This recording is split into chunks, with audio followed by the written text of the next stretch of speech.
22 में पास हुआ ना, किसने किया विरोध?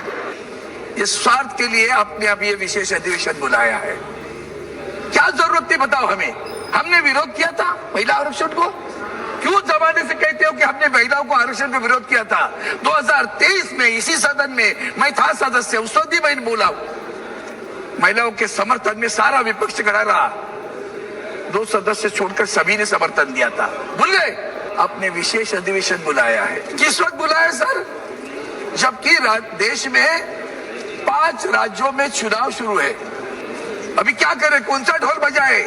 तो ढोल बजाना है, देखो महिलाओं के लिए आरक्षण हम लेकर आए हैं और ये विरोध कर रहे हैं। हम विरोध नहीं कर रहे। आपने आरक्षण का बिल डिलिमिटेशन के साथ जोड़ा है, तब विरोध हो रहा है। छोड़ो अभी डिलिमिटेशन का बिल, अभी पर छोड़ दो, आज भी पास कर देते हैं।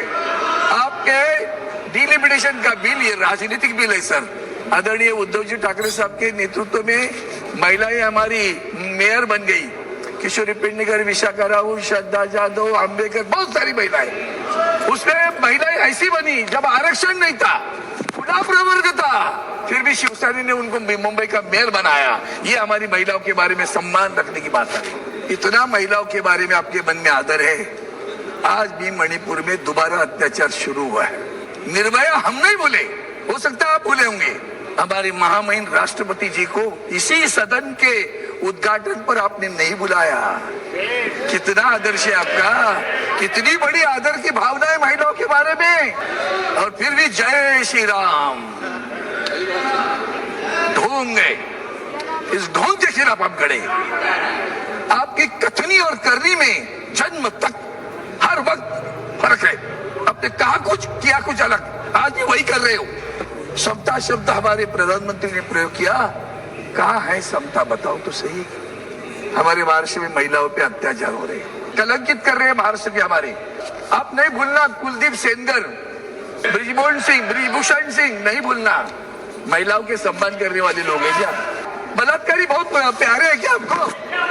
बलात्कारी प्यारे है क्या? किसी को बदनाम करना होता ना तो मैं तड़ीपार का नाम ले क्या? कौन तड़ीपार था? एफचिन भाई का नाम ले लूं क्या? बोलो ना मुझे। मुंह नहीं खोलना कभी, पूरा कर दूंगा। मेरे पास पूरा है तुम्हारे से लाइन है तुम्हारी इधर की महिलाओं के अत्याचार। हम मांग करते हैं इस 544 में आरक्षण दे दो, हम आपके साथ हैं। चलो बताओ, हिम्मत हो तो है? हिम्मत?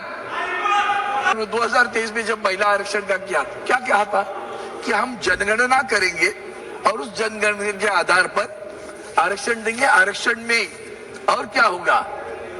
आपने ओबीसी कहीं नहीं लिखा, लिखा है ओबीसी आरक्षण। एससी एसटी, ओबीसी का नाम ही नहीं पूरे कानून में, तीनों कानून में ओबीसी का नाम नहीं। उसके बावजूद 50% बढ़ोतरी का भी नाम नहीं है। इसी में बड़ा गेम है सर। अगर 50% इंक्रीज नहीं हुआ तो कल को तमिलनाडु, हमारे साउथ के सारे राज्य जिनकी जनसंख्या कम हुई है, सांसदों की संख्या कम होगी। देश को हम विभाजन की तरफ लेके जा रहे हैं। मैं सावधान कर रहा हूं। दक्षिण और उत्तर भारत, ये लाइन आएगी, महाराष्ट्र की कट हो जाएगा। कर्नाटक, आंध्र, तेलंगाना, केरला, तमिलनाडु सुशिक्षित है, बहुत लोग शिक्षित है, आगे बढ़े हैं, तो जनसंख्या कम है। यहाँ क्या है? ऊपर जनसंख्या बहुत है। तो इससे क्या होगा? तो देश में विभाजन आ जाएगा। इन द आर्टिकल, ये जो आपका clause 3, upon the completion of E census निकाल दिया। सेंसस नहीं करोगे, सेंसस नहीं करोगे तो जाति न्याय जनगणना नहीं होगी। जाति न्याय जनगणना नहीं हो तो पिछड़े वर्गों का आरक्षण नहीं मिलेगा। तो election commission shall act as delimitation commission in the legislative also. इसका मतलब क्या है बताओ? आज इलेक्शन कमीशन क्या करता है, कल भी वही करेगा। The commission shall determine its own procedure and shall in the performances of it have all the powers of मेरी मर्जी। ये बताया ना, इंसल्ट किया उसने, ये मेरी मर्जी वाली बात है। तो इसलिए हम लोग विरोध कर रहे हैं। खास करके डिलिमिटेशन में जो आप ला रहे हो, वो संविधान को हमारे ठेस पहुंचा रहा है। राजकीय घडामोडींचं सर्वात वेगवान अपडेट फक्त इथेच राजकीय लाईव्हवर. आमच्या YouTube चॅनलला लाईक, शेअर, सबस्क्राईब करा आणि रहा राजकारणाच्या रणभूमीवरील थेट नजरेत.